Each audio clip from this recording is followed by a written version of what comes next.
Hi, I'm Mike with Bigfoot Trailers. And I'm Brett with Bigfoot Trailers. And today we're going to do a quick video of the differences between the Diamond C and the Bigfoot. Brett, how often do you get called by customers asking what's the difference between the Diamond C and our Yeti model? I get calls daily about our Yeti model and the Diamond C trailers because they are so similar, but today we're going to show you the differences between them. Diamond C uses the 2-bolt adjustable coupler with weld on each side of it. This is a good way to do it, but Mike's going to show you the way we do it on our Bigfoots. So on a Bigfoot trailer, we have this big giant integrated box that's built into the trailer and welded all the way into the I-beam, which creates a lot more strength. Now normally, this is how trailers are with the wires just hanging, chains are hanging. There's not really anywhere to put them. They're just laying in the mud and the dirt when you're not using the trailer. But over on our Bigfoots, just like on all Bigfoot trailers, we've got always a place for you to hang your chains to keep them out of the dirt. We've got a plug on the back here where you can plug in your 7-way harness. A cool feature on the Diamond C is the latch system for their toolbox. It is a really nice system, but with the issues they have with them going down the road vibrating and breaking the components, we just don't think that's the best way to do it on our trailers. So on a Bigfoot trailer, we don't have the catch latch like they do on the Diamond C, which we feel is a failure point. Instead, we just have a little bracket where you can lock the toolbox shut if you want. Opens up very similar to the Diamond C. We have a safety latch system built into our shock.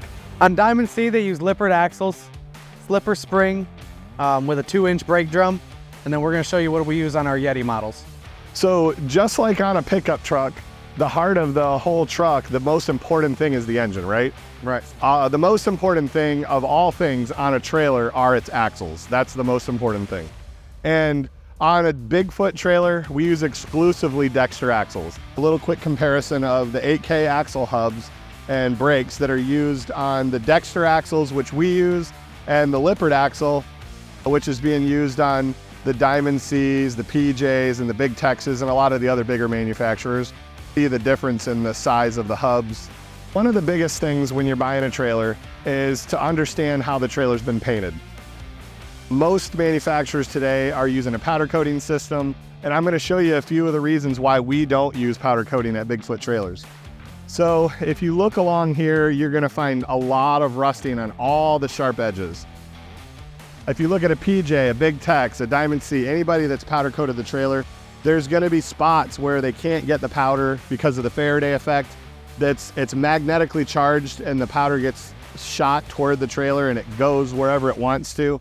All sharp edges, insides of stake pockets, anything where metal shadows over metal, it makes it really hard for them to get the powder coating because the way the magnetic poles are going, it creates a spot where there isn't any magnetism. And if you look at this Diamond C trailer, you're gonna see every edge all the way around is rusting. This trailer just left the dealership. So this trailer gets a 4-part system. It gets mechanically abrased, it gets chemically abrased, then we come in with a 2-part epoxy undercoat that gets shot directly onto the trailer. So all the corners, all the edges, everything is completely covered in primer.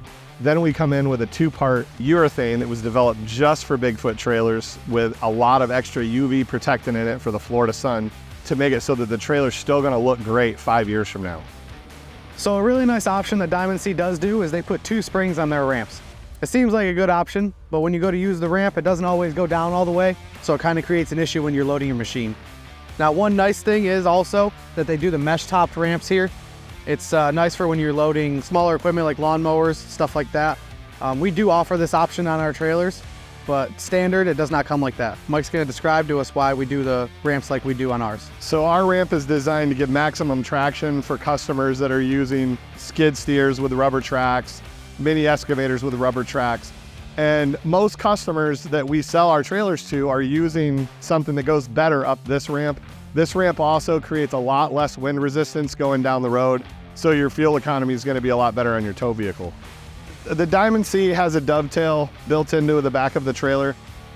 The Bigfoot does not have a dovetail.